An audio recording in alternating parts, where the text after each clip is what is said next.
It's the State of the Season report here on the Seacoast Sports Forum. Let's get to it.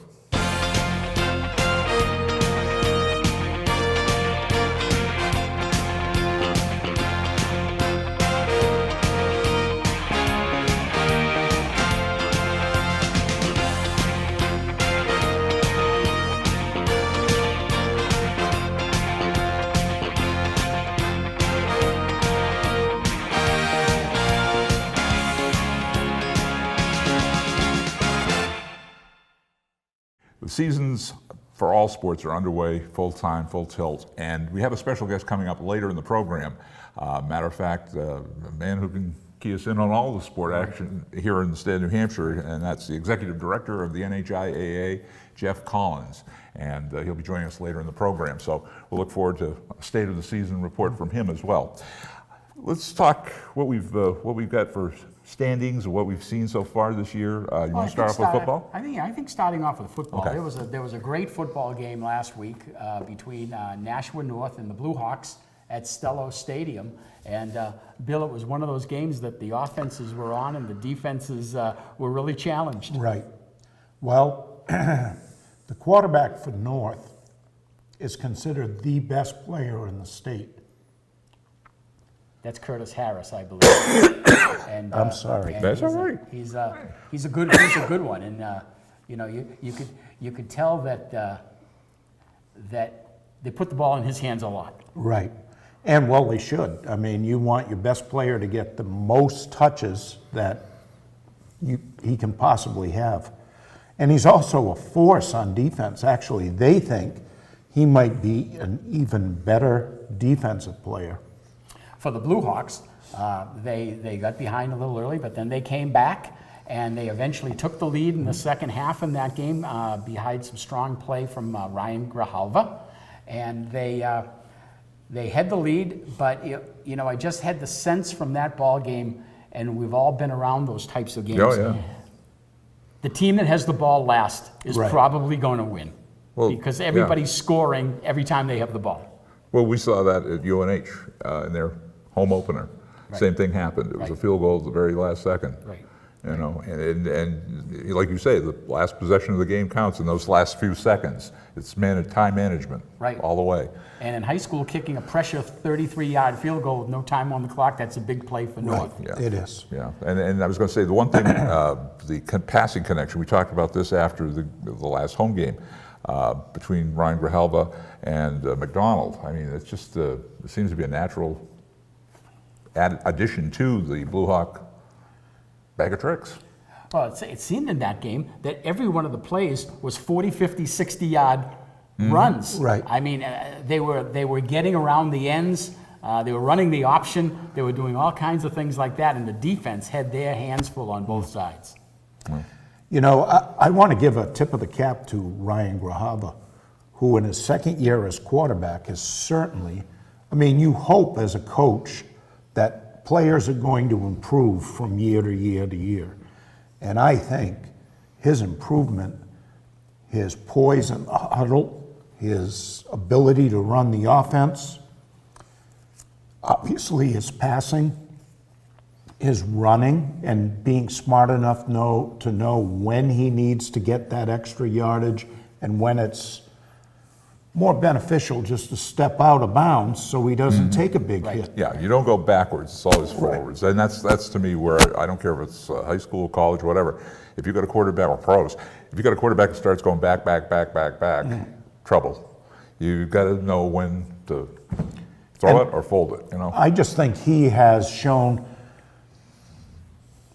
his athletic ability, and he has just done an outstanding job at quarterback. I think as we approach the midway point of the season, the Blue Hawks are 3-1 going into the rivalry game against Winnicott coming up. You said it earlier, Bill, the key word is poise. Watching the high school teams, a lot of the high school teams come in and they try to send in plays from the sidelines and things like that. There's a lot of confusion, but the Blue Hawks are under control all the time, and when they get to the line of scrimmage, everybody knows what they're going to do, and it comes down to execution, and they've been doing that very well. They have, and I would also give kudos also to the offense and defensive lines. I think they've done a heck of a job this year. And again, they don't have overwhelming size Yeah. like they've had in past years, but boy, they've been getting it done on the field. So just recapping for everyone in the football playoffs this year, there's two brackets, as you will. There's the east-west side of the bracket, and there's going to be the north-south side of the bracket. So there'll be one finalist going to UNH from the north-south bracket and one finalist coming from the east-west bracket.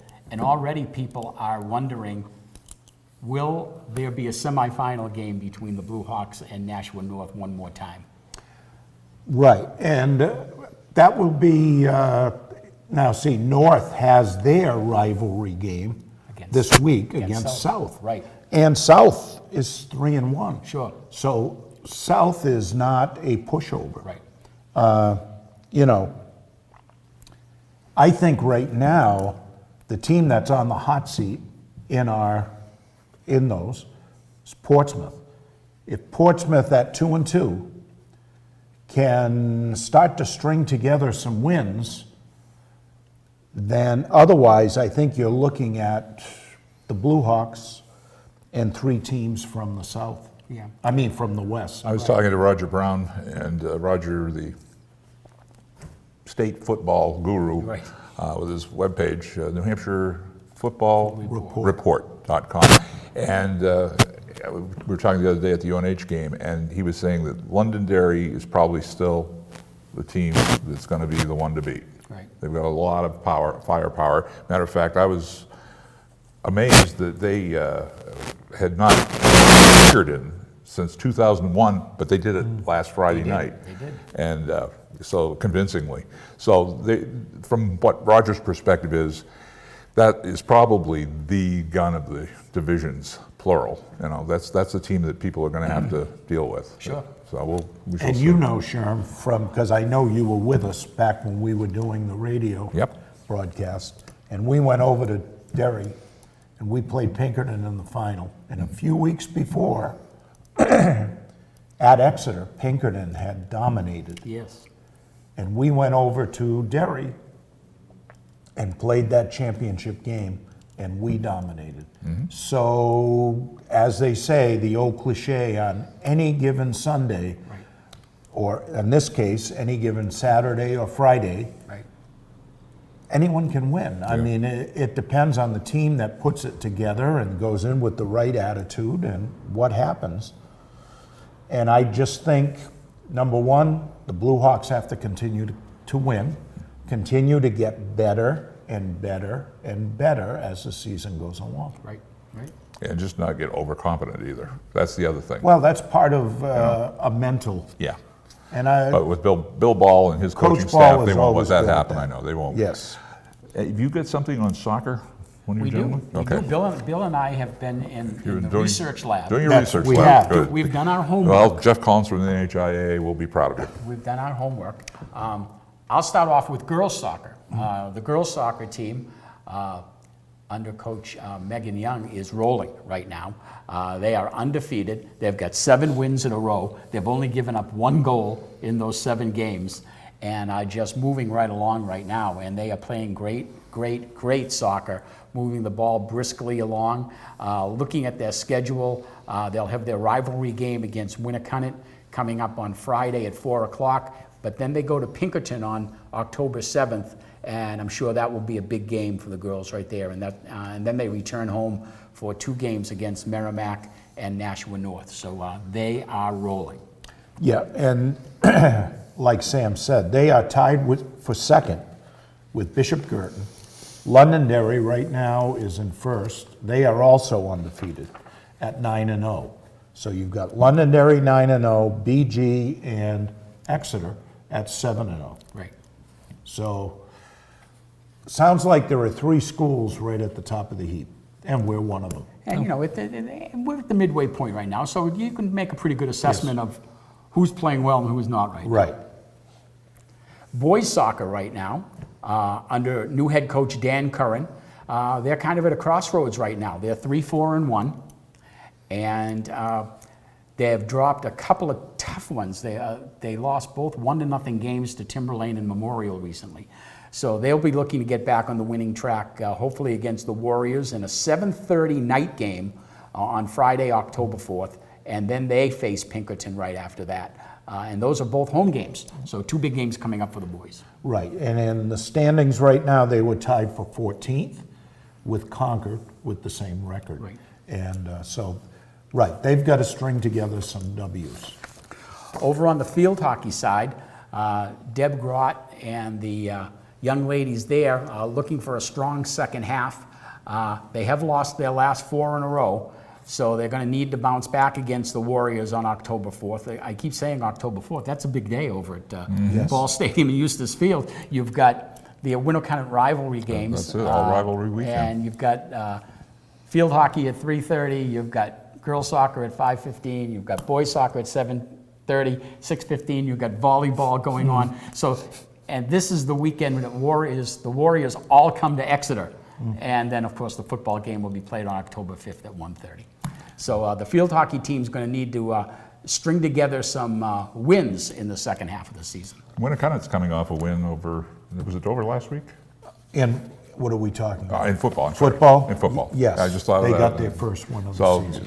going into the rivalry game, that gives them a little mo Right. against us, a little incentive. So it's, and like Coach Ball has said in the past, I mean, that game probably means more on the schedule to the 2 teams because, as he put it in one of his comments in the past, is it's blood. We're probably, they're like It's a blood. They're season. kin. They're kinfolk. You know what I mean? Yeah. We used to talk about it's a season within a season. Yeah. And I'm sure it's that way, having coached against Winnicott and other sports. All sports feel that. Field hockey, as Sam said, 2-6. They're also tied for 14th in the standings with Manchester Memorial with the same record. And field hockey is, I'll tell you, as Sam knows from doing the games, on the clock, on the turf, it's a different game. It is. It's just far and away a different game. And, I think one of the things I've noticed in some of those tough losses is that, it's such a bounce of the ball. Right. I mean, some of those scrums in front of the net, you never know what's going to happen. Right. And to further, they have the Lady Hawks have a difficult task against Winnicott in field hockey. Coach Heidi Hand of the Warriors has, she's been very successful over there, and they've won state championship after state championship. I believe they've won at least 3, if not 4, recently. So they're a very good club. Indoors, volleyball, 6-3 for the Blue Hawks right now, coming off back-to-back wins, 3 sets over Manchester Central and 3-0 over Manchester Memorial. So the volleyball team is certainly in the playoff picture there with games coming up. They've got a tough stretch coming up. The next, they'll only play at home against Winnicott on October 4th, and then they'll be on the road against Timberlane, Spalding, and Nashua North. And actually, the girls are tied for 7th in the standings with Spalding of Rochester and Winnicott. Right. So some teams those standings are going to be changing here. Unified Soccer, the Blue Hawks Unified Soccer team, undefeated at 3-0 with wins over Conval, Oyster River, and Nashua South. They've got a game coming up at home October 17th against the Portsmouth Clippers. So that's kind of our look at fall sports. You have one more sport. And I do. Oh, golf. I forgot about golf. That's right. I have golf, and The Mashie Niblick. the Blue Hawks right now are having a fine season. They are 11-1. They are 3rd behind Pinkerton, who is undefeated, and Bedford, who is 14-1.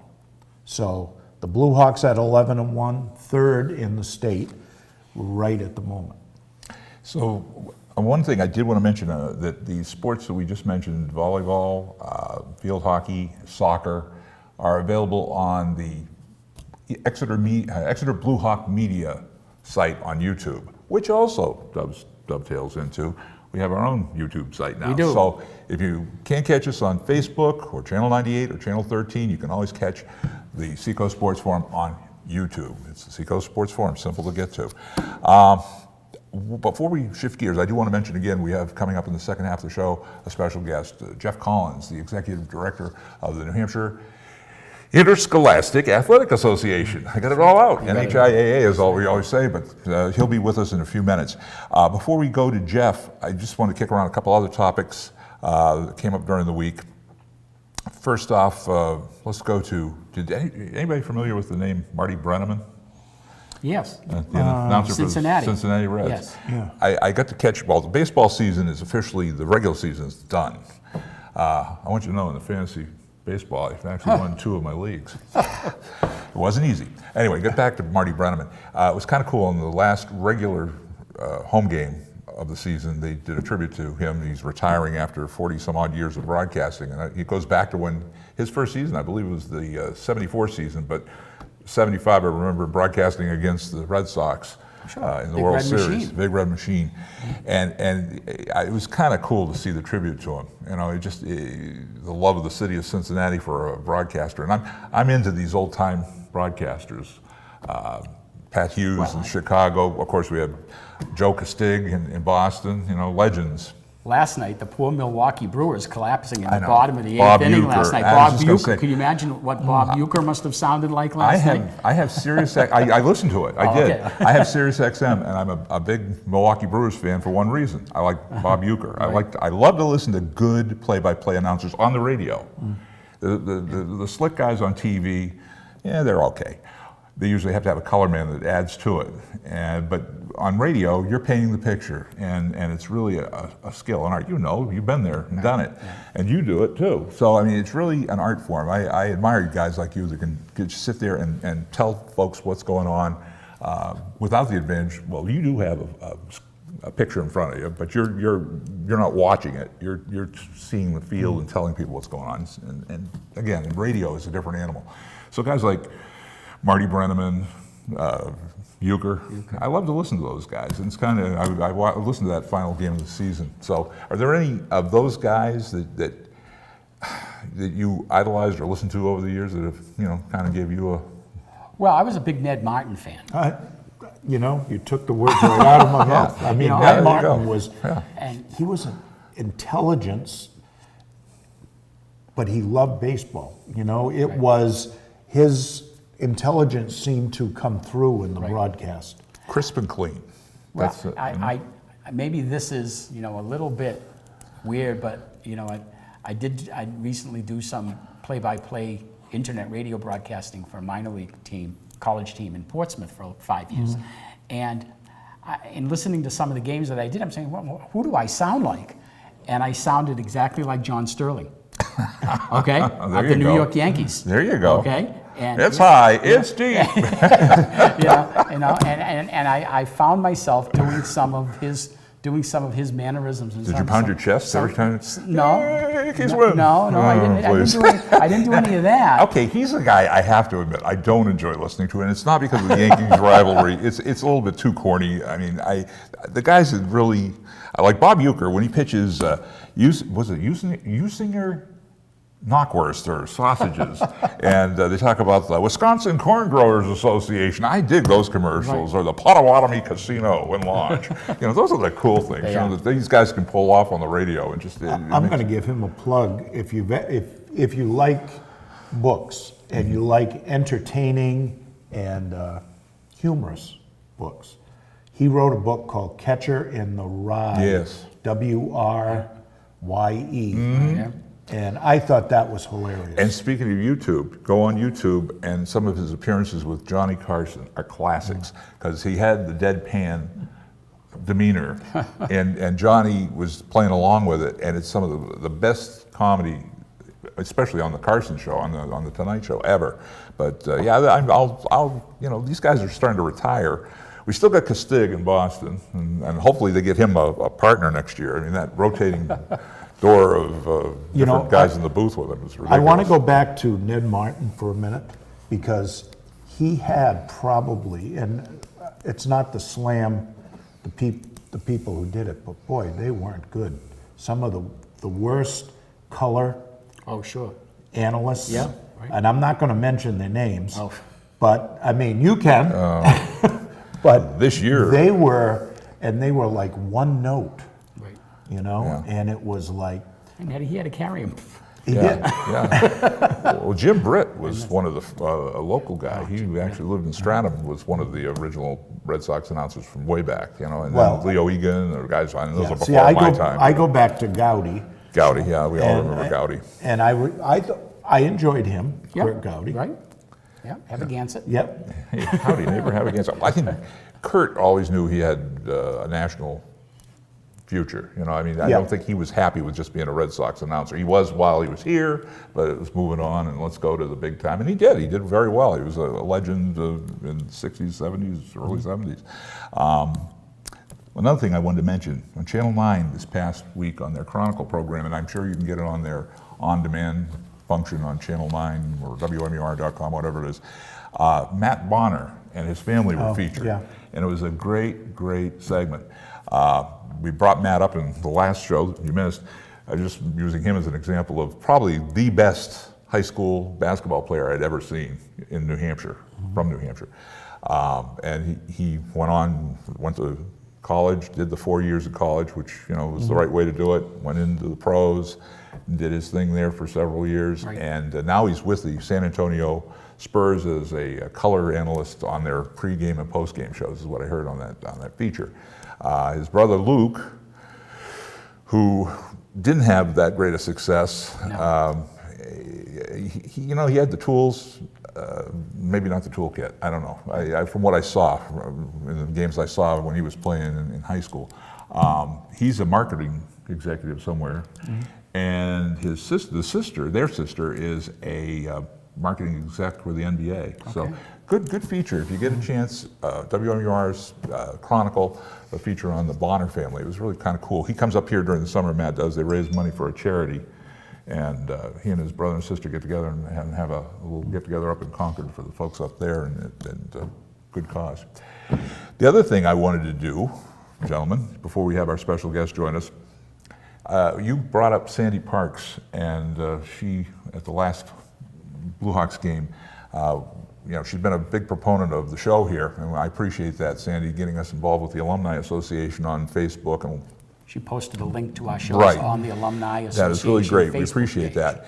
And her dad, Ben Swazinski, was a photographer extraordinaire, businessman here in the Exeter area for mucho years. School board legend. Yes, school board He was legend. just a legend. Right. Yeah, he was a legend, period. He yeah. was just the nicest individual. He was. Who would do anything for you. Super guy, and he was probably the video biographer of Exeter.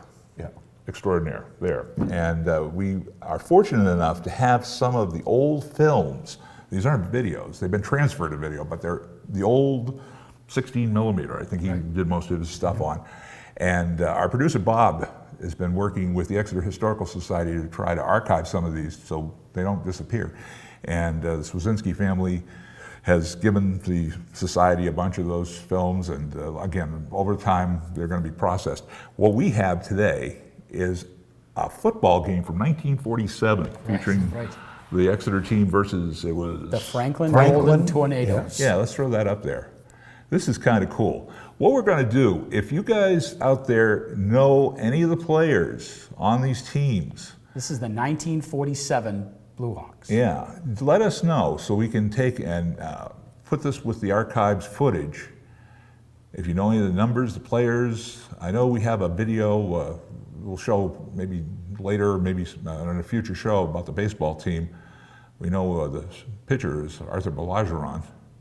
And, but if you know any of these players or any specifics of the game, the best way to get in touch with us, if you want to throw that up underneath too, Bob, is Seacoast Sports Forum at .extv at gmail and .com, and we'll put this together because it really is kind of cool to see all these old videos or old movies that Ben took over the years.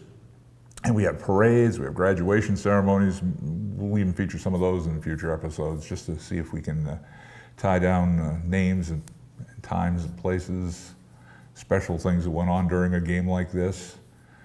Now these are the leather helmets. Well, I don't know, are they plastic? Are there any plastic involved in those? It looks like leather to me. And we're not in the blue and silver here, so that's a confusing thing. We're obviously the brown team. I'm looking for the baseball diamond, and I can't seem to see it. So And we're trying to figure this this could coach. be pre-baseball diamond? Well, no, And the I coach. thought they were playing in dirt Yeah. for a little bit. Okay, so maybe that was... Well, of course, that field, you have to admit, was That was unique. that was unique. Yeah, the field was unique. We all go back to the old Eustis Field. Yeah, that's fun to watch. So if you know anybody that was either on that video or any info from that time frame, again, Seacoast Sports Forum.extb@gmail.com. We'd love to take and add that to it, and we got more of those video or movies. And we have not only athletics, but we also have, I saw the marching band. Yeah, marching bands. I saw the cheerleaders. Yeah. So yeah.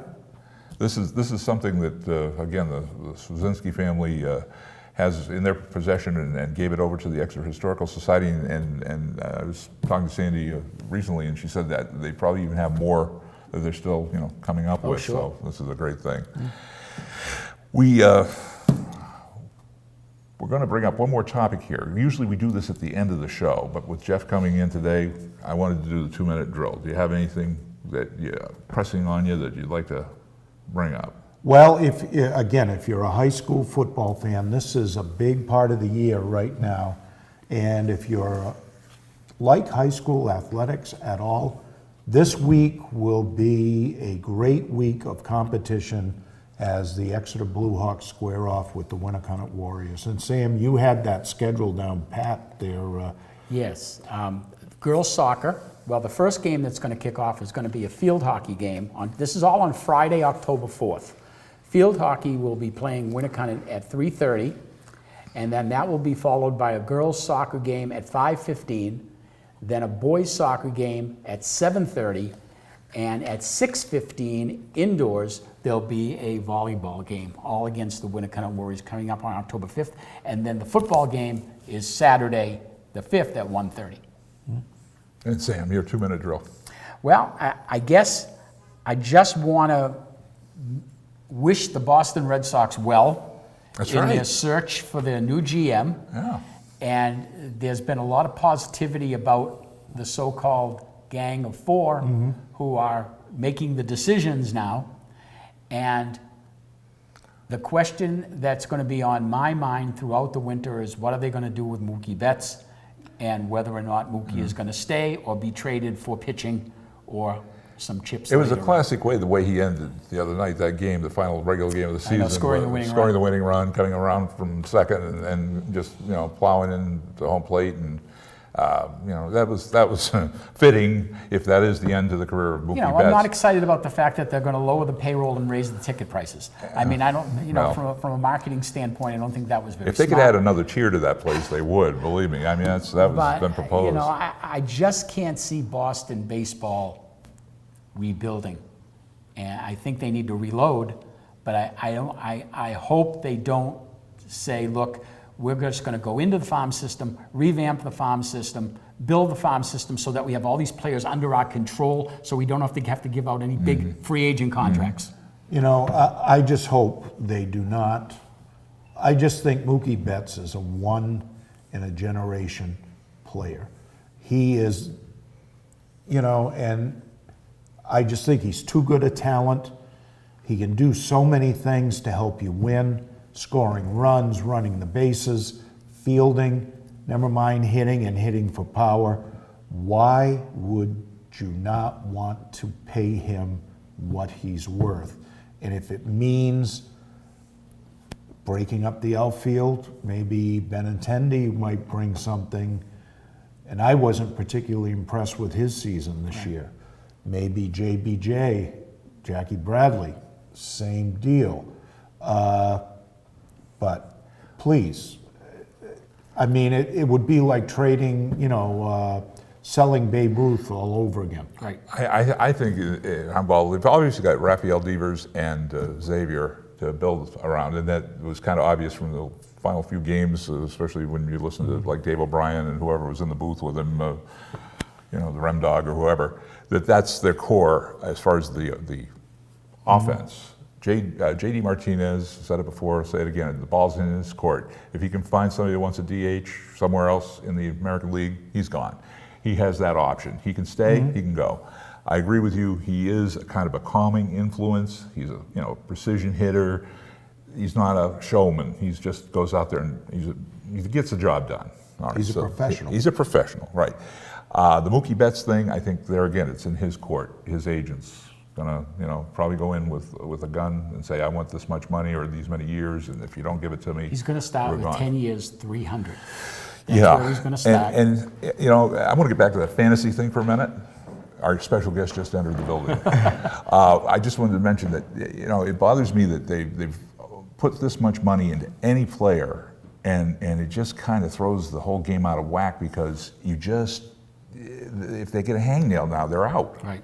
And it's kind of sad. You really, really would like to see these guys hanging in, I agree, right. I mean, the amount of money professional athletes are paid is obscene. It just shouldn't happen, but it does. Yeah. But Mookie Betts, like I said, is a once-in-a-lifetime player. I mean, when are we going to see his likes again? Probably never. I mean, he's that good. No, I'm in your corner. I think it's just up to him, though, or his agent. Yeah. Oh, yeah. I'd like It's to see him always gonna be stay, up to him. and if that was the way he goes out, like he did the other night, then so be it. My 2-minute drill. We missed you the last couple of shows, so I got you something. I was out shopping the other night, and I got you a little something to put. We got some decorations of the wall we'll put in our future show. Let's see. Whoops, I'm gonna. There we go. There you Coach, go. you got your own name plaque now. There you go. I saw that, and I said to my wife, I can't resist. I got to buy that for the coach. We have our special guest, Jeff Collins from the NHIAA, coming up next, right here on the Seacoast Sports Forum.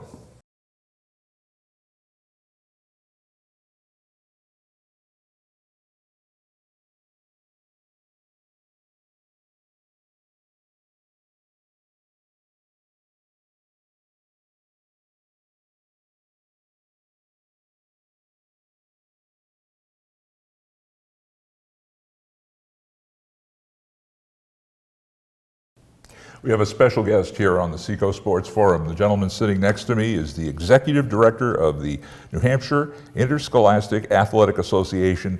From this point on, it's going to be known as the NHIAA. Jeff Collins.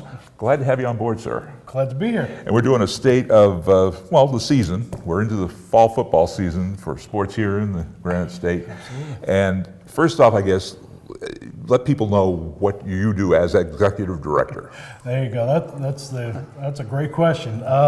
So the organization in and of itself is a group of schools that have come together to agree upon a certain standard of playing against each other, a certain standard of eligibility rules, and that everybody abides by and follows. We as an organization are made up of 89 individual high schools from across the state of New Hampshire, where one of our functions is putting on the state tournament events. Right. But certainly during the year is, having conversations about the rules of the sports, what particular rules are, that are decided upon by our parent organization, which is the National Federation of High Schools, but also local rules. What do we have in place for New Hampshire specifically? And it's all done by committee work. So all of our committees, we have sports-specific committees, we have eligibility committee, classification committee, but all of our committee membership is made up of principals, athletic directors, superintendents, coaches from across the state of New Hampshire. So, I like to say that the NHIAA isn't just Jeff Collins or everybody in the office in Concord, it's all of us. So our book, our rule book, or our handbook has been created by past generations of my predecessors and coaches' predecessors and people who have worked in and contributed to the games of New Hampshire since our origins back in the mid-1940s. So you're juggling a lot of teams and a lot of things going on constantly in the state. Schools have a ton of responsibility, and they certainly do. And I think it's the athletic directors across the state of New Hampshire are fantastic, and they have a lot going on. And we aid and help them out with what we believe is a absolutely essential part of a high school experience and that extension of the classroom out on the playing field. Still, the lessons of winning and losing are hard learned day in and day out across the state of New Hampshire. So, we aid in athletic directors and the principals association, and it's a principals group, helping them to enforce the bylaws that we all believe are important as rules of engagement across the state.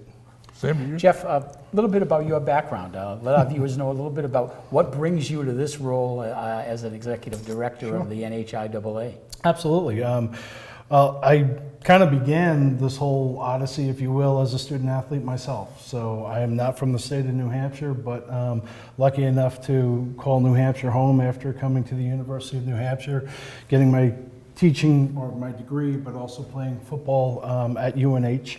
Who was your coach? My coach was Coach Bose. Coach So Bose, Coach okay. Bose was the head coach, my position coach with Jack Bicknell Jr. Okay. Whose father was a longtime Sure. BC guy, and Jackie Jr. was Doug Flutie's center at Okay. BC. Started off, got a teaching job at Salem, New Hampshire, in Salem High School, taught social studies for a Go while. Blue Devils. There you go. I know you have that. You might not know I did graduate from Salem High There you School, go. but I'm Exeter High all through. There you go. True blue. But blue I didn't Hawks. teach you it. No, you didn't. No. A little bit different generation there. Okay. So I started coaching at that point in time, became an administrator at Salem High School, moved on to Nashua, was the principal at Portsmouth High School, where Right. we had an incredible English department, Yeah. including somebody Mrs. you know Bruno. very well. See, again, we got this whole week. Exactly. Telling me all There's these connections. 7 degrees of separation. Degrees of separation. Think of that. But to be honest with you, that whole notion of sport and learning outside of the classroom environment was always important to me. It was the foundation of who I was, and this opportunity presented itself. And it, as you were off camera, Coach, you were talking about how you go back to the Walter Smith days. The opportunity to become the executive director doesn't come up very No, often. no. Most people are in that role and they stay in that role for a while. Right. And the opportunity presented itself, and I said, how do we give back and make sure that those learning experiences outside of the classroom are there for kids, not only for the foreseeable future, but down the road? And what does that look like in the ever-changing world of education that we live in? And I want to compliment the NHIAA as a former coach, as a fan, as a father of my son is the girls ice hockey coach at Exeter High. And it is what you do for the state of New Hampshire and for all of the athletes is tremendous. And in years past, sometimes the NHIAA and the coaches, and the coaches were like antagonistic. And that doesn't happen anymore.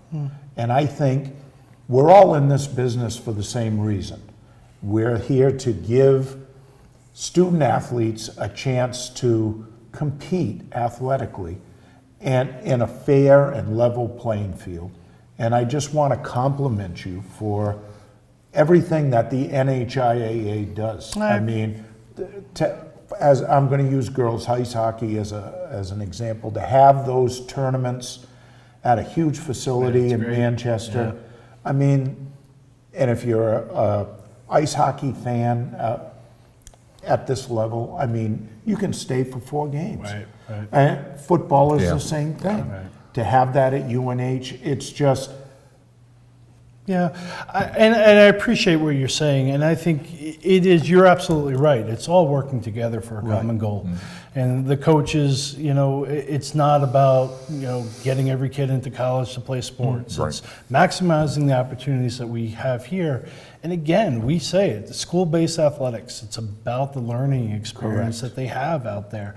All of our playing days come to an end, some sooner than others, Exactly. unfortunately. Exactly. But, what are those life lessons that you learn? I mean, there's 4 examples of people here whose career paths and life paths were impacted by sport. And you've been in the coaching game for many, many years and influencing those young men and women. And those are the pieces that you hold on to. You know, just recently, my hometown, grew up in the same hometown that Bill Parcells is from, and his brother just passed away. And reading the notes, he was our rec director in town, just the notes of that everybody sent in from my generation, earlier generations, of how impactful his life has been on all of ours. It's just a testament to that. It's no different than a really good teacher as well. You get a great staff too. I just want to compliment your staff because, well, I've been involved with both the NHIAA basketball and football postseason tournaments in the past few years, and your crew are just super. You have a good We have staff with it, you. solid. I If mean, you want to mention them, go yeah, right ahead. they come from all diverse, different backgrounds. I mean, Donna Plum, who is kind of she's been there the longest, and she has the institutional knowledge, if you will, of how things have been done in the past. My assistant director is a guy by the name of Dave Rosmick. He was UNH football? UNH football player. And He then and athletic director. at athletic Salem. director at Salem, Yeah. played professional football. His career was extended a little bit beyond everybody else's. Diane Jobin, who's our finance director, does an incredible job. And then we have a Blue Hawker, we have Shannon Quinn as part of our team, our social media marketing people, and to Nate and Jordan, who are answering the phones and being there. And we also have a great program called Life of an Athlete that is free to all of our member schools, and Ben and Sarah do an incredible job with that. So yeah, we're very fortunate. We You come got a from great crew. very diverse backgrounds, and but we're all coming together, as Coach, you said, that common cause. You Jeff, I was going to ask, what are some of the national and statewide initiatives that might be on the table for your council to be dealing with these days? Yeah, I mean, nationally, just recently the participation numbers came out and took a slight dip. I think it was 21 years of an increase of participation numbers Overall in across all sports? Overall in all sports. It's been on the increase for something like 21 years in a row, some unprecedented growth. It took a slight dip, so we're looking at those numbers nationally, but how they impact our state. Our state is seeing high school enrollments go down, but our participation numbers are fairly stable. So that's kind of an interesting juxtaposition, if you will. I think the nationally, the push is for how do we celebrate school-based athletics, our individual associations. How do we do to get that message out, who we are and what we're all about? Just a number of different things. Over the past few years, certainly football and concussion protocols and making the sport as safe as you possibly Sure. can. Heat-related illness Right. is another big thing Right. that they're tackling. How do we better prepare our kids for the rigors of competition and practice and things like that? So we all we take a look at that and how does it fit into little old New Hampshire? But again, New Hampshire is a microcosm. We are the National Federation, as I said, is kind of the NCAA of high schools, and we are one of 51 members of that. So Sure. we all learn from each other and share with each Right, other. and you also have to deal with officials Yep. as well. I mean, the officials organization. Yeah, I mean that's a great thing, and Yeah, that's what I we're was dealing with bringing that up. nationally too. We're losing officials all the time. It's You could do a plug here for anybody who Oh my wants gosh. to be an official, Yeah, what yeah. you need to do. If you're all looking to be official, please visit our website, and there's ways to join. Yeah. Yeah. We're losing great officials. Not just they're retiring, and the people want to coach. They're not necessarily filling the ranks. So. I just want to throw in a sidebar there. Years ago, when my son was playing basketball, I decided to take the course, the basketball officiating course. Yeah, how'd you do on the test? I did all right. The written test. Yes. It was the on the court test. Yeah. I got nervous. Let's put it that way. But what I learned about the game and officiating. Oh, I know. Oh man, I know. And it made me appreciate the game more, Right. and appreciate the officials more. Right. Because you get out there and you've got everybody's an armchair. Everybody knows official. the call, yeah. And I mean, I've seen it from baseball right on through, whatever sport. And when we do the tournaments, we read announcements, not public service announcements, but announcements about the NHIAA. One of them is about becoming an official. I encourage anybody that thinks that they know the game perfectly. You get a book, they'll teach you all the little tricks of the trade, how to read the book and how to interpret it.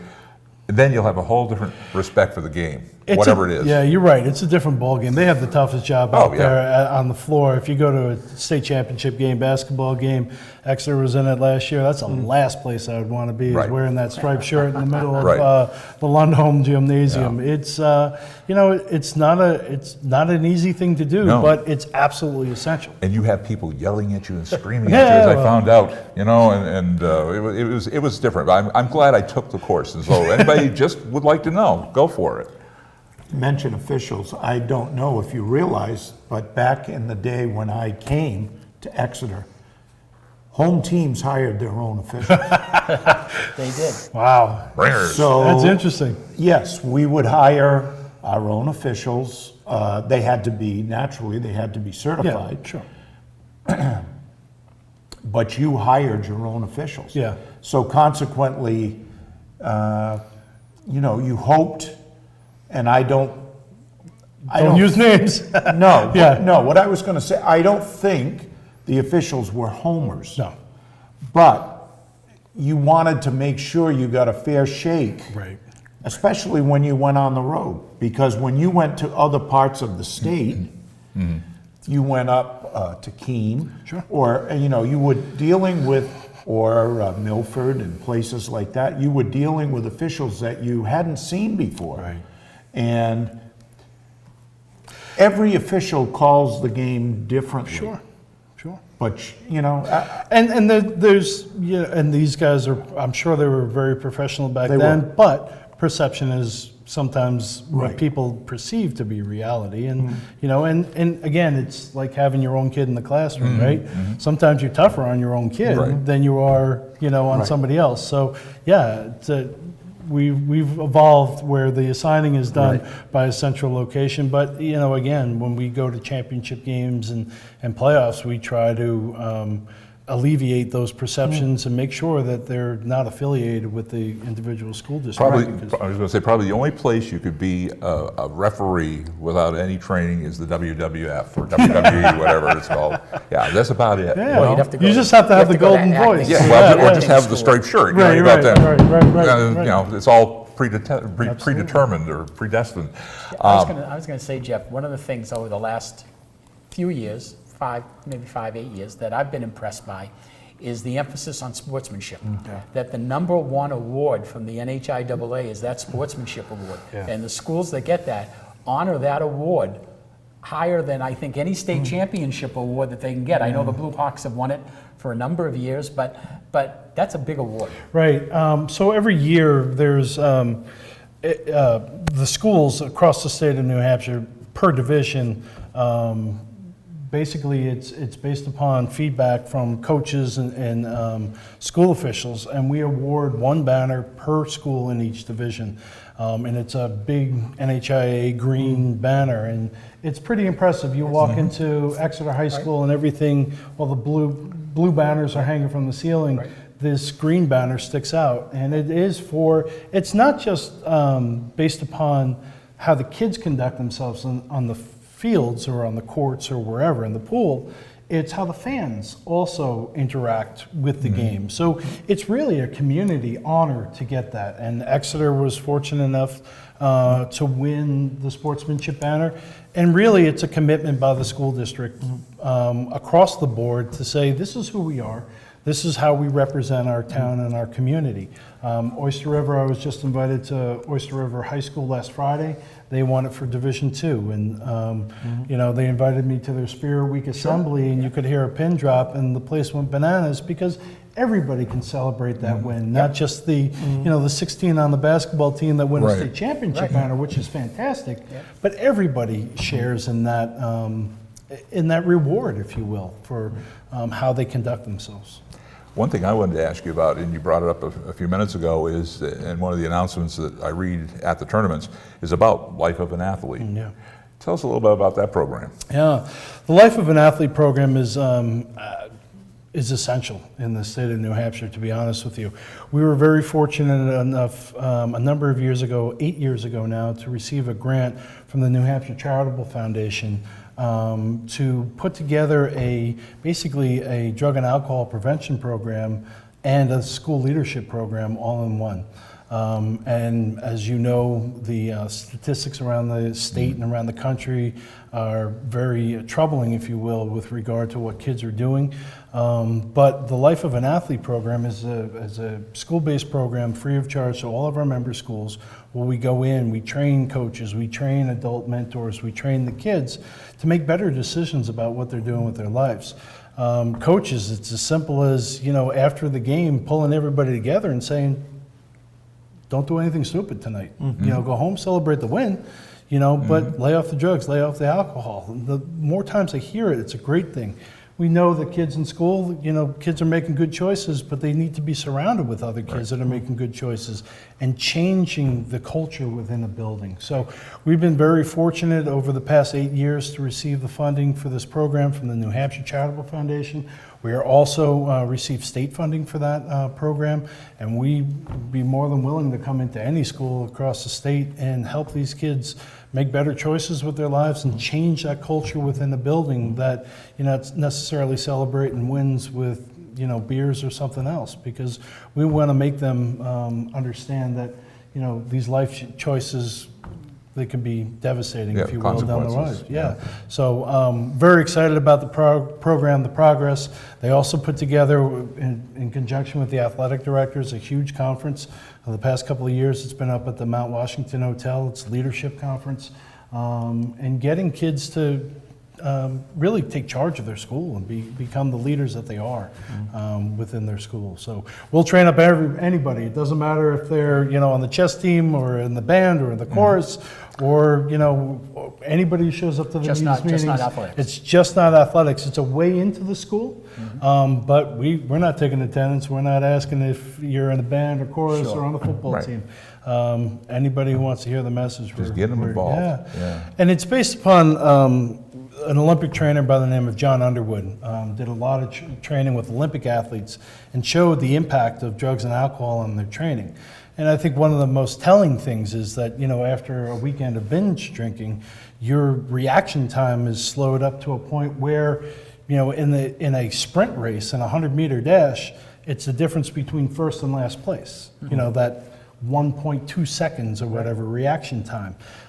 So we know kids are very committed to their sports. They're lifting, they're running, they're doing all the right things. And then the weekends, maybe they're making some poor choices that are really taking away from what their goals are. And everybody's goal is to, stand there with a state championship plaque and a medal around their neck and winning this. Get them to understand that, you're making good choices during the week and really working hard, and we see that, we know that. Right. But that needs to carry through to the weekend, because you might as well just be sitting at home, rather than killing yourself in the weight room if you're going to be binge drinking. One of the challenges, I think, that the NHIAA and high school athletics is facing right now, in addition to what you just mentioned, is over-specialization of athletes in one activity only, one sport only, and being encouraged by outside organizations who personally, in a lot of cases, are in it for the dough. They're in it for money. And they encourage athletes not to play for school teams, to play for this travel team or that travel. How can the NHIAA combat that? And I think this goes back to Sam's original question. Nationally, what's going on? There's a lot of conversation about that. And sports specialization is leading to specific injuries, if you will, overuse injuries. You have kids that are concentrating solely on baseball, and you were a baseball coach for many, many years. You have to give that arm a rest. At some point in time, you have to give that arm a rest. You see it in soccer. If kids are going from, maybe they're playing for their high school, then they're playing soccer all winter long, all spring long, all summer long. it's the same repetitive motions that you're doing that's adding to these repetitive use injuries, if you will. Whereas if you hung up your soccer cleats at the end of the soccer season, maybe picked up a hoop, basketball, Right. and played some hoop, there was a lot of similarities between the sports, but you're using your arms a little bit more. You're, with those overuse injuries. And again, the competition from outside agencies, there's a spot for everybody, and there's a piece for everybody. I think it's a matter of having some perspective on things. We've done some research about kids that are playing soccer and how many games are they actually playing in a week. And in a sport like football, you would say, oh my gosh, if you're playing 8 games in a week, that's crazy. But 8 games, 10 games, soccer games in a week too. That's a lot. There's a lot. And these kids school's different now than it was when we were all in school. The expectations are higher, what they're doing, the workload and the AP courses that they're taking, and the competitiveness of colleges. We all need to keep all of that stuff into perspective. When I do the football banquet or award ceremony, I usually get out there at some point and talk to the underclassmen, directly to them, and say, look, these next few years are really probably, from an athletic viewpoint, the best years of your life. Right. Some of you will get into college and play college ball somewhere. Yep. And maybe beyond. We don't know. We were talking just a little while ago about one of the few standout stars in basketball, Matt Bonner, who made it through his years at Concord, then he went to Florida, then he made it to the pros. But he's one exception out of thousands of kids that have played in programs. Right. So enjoy what they're doing. Like you say, stay healthy, follow some guidelines to keep yourself in shape, and enjoy the sport. Right. Enjoy the moment. Yeah, it is. I mean, we come from a state that, we've had some kids that have gone on to some big schools and done some great things in the pros, but the vast majority of the kids in the state of New Hampshire, of the 44,000 kids that are participating in sports every year, this is it. This is their culminating activity. That's right. And I think it's important to keep that in mind. The playing field has changed. Even when I mentioned that I played at UNH, I don't know if I would have gotten a scholarship. The defensive linemen that UNH has are running 40 times. Right. Like the running backs used to when I was at UNH. So it's a different ball game altogether. And I do believe you got to enjoy this. And to be honest with you, there is nothing like playing in front of your friends and your family. Sure. You see it at the tournaments. Yeah, you go to the JFK for ice hockey, for the semifinals, and the place is just completely packed. It's mobbed, and people are there, and these are all your brothers and sisters that you grew up with, and all that kind of stuff. There is something to be said about that, and for the community as well. When Exeter was in the state championship for basketball, you're seeing people. I know it from Portsmouth. When the first time that I was there, and we were in it at UNH. People who graduated in the 50s were coming back to the game, and it galvanizes the community together. And really, that's what it's all about. Even Exeter, I mean, they go around the bandstand and block traffic. That's right. A lot of people from 75 showed up at Lundholm this year. Right. From the 75 championship. And they're wearing their Letterman jackets. They're wearing everything.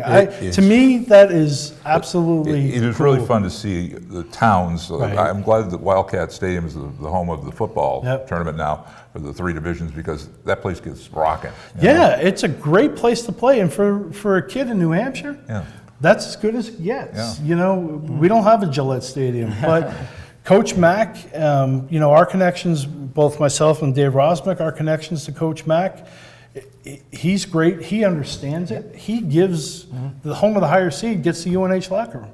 And you should see the kids' faces when you open up the locker room for the first time. They see the Bryce whatever musket hanging there, and they see the uniforms. And I remember Plymouth, the first year we had it. Plymouth had 2 kids that were on the UNH team. They all huddled around the kids' locker, and we're taking pictures. It is an eye-opening experience for these kids, and running out there and playing in front of that, and the place is packed, and they're playing music and at timeouts, and it's just an awesome experience. A lot of fun. And the Lundholm for the basketball too.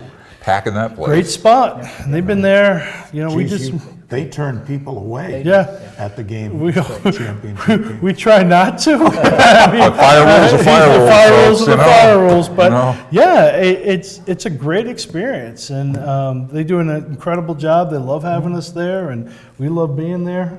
As an alum, it's Sam and I enjoy being in both of those. Yeah, I know you places. do, We yeah. got We the best enjoy seat- being we there, got the you know? best seat in the You're house. getting in for free, boys. That's what it is. Jeff, We earn one of our the keep, things- Jeff. One of the things that I have finally, just to kind of ask you about today, is a lot of times I'm asked by parents about whether or not my son or daughter should play high school sports. They're worried about the safety, they're worried about those types of things. You know, what kind of message can we give parents out there that things are better than they used to be? Oh my gosh, the the coaching, the climate is completely different than, I mean, I graduated from high school in the late 80s. It is completely different than what it once was. The care that the coaches are taking with their student athletes, the concussion awareness, the heat-related illness, the amount of courses that the coaches have to take in order to even step out on the court or the field. For example, high school trainers on site now. train, You yep. know, you think about when we played, you know, ever having a high school trainer around, Yeah. if you got banged up or nicked up, what would happen? And You'd go home and put a Band-Aid on. practicing in 100-degree heat and somebody's throwing you some salt tablets. So you know, I mean, that's all gone. That's all gone. It's really the care of the student athlete is of paramount importance. And any school and any coach and any athletic director, that is what the center of it is. It's not about that. And as far as, you know, safety of the sports, you cannot deny that there are inherent risks. Sure. In playing sports. I mean, my sport was football, and you know, I have a senior that plays football as well, and we as a family understand what's going on. We make ourselves aware with that of everything that's out there, but really try to impress upon him. And Coach Ball does an incredible job of teaching tackling the right way, not taking kids to the ground. I mean, they have crash mats when they do take a kid down to the ground. They're not falling on the turf and hitting the back of their heads. They're tackling into mats. They're tackling safely. Again, you know, anytime you put a bunch of kids in motion on Yeah. a field, regardless if it's football, happen. soccer, hockey, whatever, Right. anything can happen. But in my eyes, the benefit of it is those life lessons that you learn from working with individuals and working with coaches and learning those things pay dividends down the road. So that's what it's really all about. And So I can say to the parents, just call the NHIAA office and ask for Mr. Collins. call Sam Bruno. He will take care of it. Yeah, call He'll Sam. take care of it. Well, you know, another thing the NHIAA does is that it recognizes coaches who were in Oh, yeah. the field for a long time. And I know I'm a proud holder of a gold The card. gold cards. And yeah, that entitles me and a guest to go to any high school event free of charge. And it allows, including state finals and including state tournaments. Yeah. Look, I mean, history is Yeah. important. If we don't recognize the people who have come before us, what kind of organization are we? So yeah, we recognize the coaches have been coaching for 25 years. Not that they're retired, many of them are still coaching. We have a Hall of Fame where we recognize not only past great athletes in the state, but coaches, contributors, newspaper men and women who, you know, these are the people that are going out there on, you know, in the middle of the winter, driving to a JV basketball game to write an article in the paper. Because you know how the kids look at, oh my gosh, my name was in the paper, this is fantastic. So, you know, you have to honor those people that have come before us. And it's not just the athletes, because they couldn't make it happen without great people. And parents, too. I mean, the parents are there. They're the ones who are driving the kids back and forth to practice. Well, that's what I always think of Oh, on yeah, senior night. absolutely. You know, You got to thank the parents. Thank you, parents. You know, Yeah, for being those there for the kids, you know, wouldn't be what they are or Yeah. where they are without you guys. You know. 2-minute drill. We do it at the end of our show. Yeah. What we I was usually never a do- 2-minute guy. Well, no, I'm not going to put you on the spot, but we really appreciate you coming by Absolutely. today. This has been great. My and, pleasure. And we're going to definitely want to have you back here. Told you earlier, I have a face for radio. No, you do great. We are all radio faces, but we love doing this too. And actually, this is where it started. It was on radio years ago, and then we, got Should lucky. move back. Oh, thanks, Jeff. No, I should move back. You're fine. I am working on the ball spot. Anyway, well, 2-minute drills, but we just come up with anything that is current or something that's on our minds. As far as the NHIAA, anything that we got tournaments coming Yeah, up. we're in tournament season already. We had bass fishing tournament 2 weeks ago. We'll have the girls golf tournament coming up this weekend. Boys golf is right around the corner. So yeah, we look like we're heading kind of the midpoint of the season, depending upon what sport you follow. But we're culminating some of these things already. So We're looking forward to be involved with you during the football finales there at UNH Yeah. Wildcat Stadium. So maybe we'll touch base there and do an update for Absolutely. Seacoast Sports Forum. But I don't know, gentlemen, have you got any other comments? Just that you'd like to make? fortunate here in Exeter at Bill Ball Stadium that we host some of the state events in the fall and spring seasons. I believe the Division II soccer, field hockey semifinals will be at Ball Stadium this year. So, if you want to see some other games from around the state and during tournament time in October and early November, they'll be coming to Exeter as well. absolutely. Okay, and again, to let people understand, you represent all the divisions, not just Division I or bigger schools. Absolutely. This is the whole state. Yeah, all So divisions all from- those different tournaments are going on in different parts of the state. Right. Good and- point, Sam. Yeah, and there are some opportunities to see some pretty amazing programs that you wouldn't see ordinarily coming through Exeter as a Division I. Schools kind of from the North Country and what they have to offer. They're as passionate as the Blue Hawk community is about their sports. There's no doubt about it. Go to a Berlin hockey game, Coach. You know, Riding the bus to Berlin. yeah. Absolutely, that is worth it. That is definitely worth And it. those keen Blackbirds having to always, come east or somebody has to go west. What is And you know what? My contribution to the 2-minute drill is the unified programs, Oh gosh, I didn't which Thank touch you. on Thank you for bringing that up. I are had on my getting, notes. now they're getting, those athletes are getting recognition. Yeah. They have their own right. tournaments to shoot for, because athletics should be for everyone, Right. not just. If you were to pin me down and I was asked about this, that's probably one of the greatest things we've done over the past 10 years, is having unified athletics. And that is, for those of you who do not know, that's pairing kids that typically would participate in Special Olympics, but with students that do not have a cognitive disability. So we have unified soccer in the fall, we have unified basketball in the wintertime, and then track and volleyball in the springtime. And just so those kids can wear the colors of the school, the same uniforms. It's really transformed cultures within buildings. I've seen schools shut down at 1:30 for an assembly, rather than having the captains of the soccer team up there. They all come down and they see a unified basketball game. It's just absolutely incredible, not only for the athletes but for the partners as well. And these kids get to learn how to work with these kids and just do an incredible job. It's been one of those things that you just sit back and you say, why didn't we do this 20 years ago or 25 years ago? It's an incredible opportunity. The enthusiasm of those kids in the tournament, just, They're no blows different the than, doors off. it's the same thing. Yeah, yeah. When, Exeter, and it was Exeter Berlin this past year at UNH, the stands were packed, everybody was having a great time. It was awesome. It was awesome. Sportsmanship was incredible, and the game was very well played. Very well played. You did a great job. Thank you, sir. You did. I think we'll adjourn the meeting.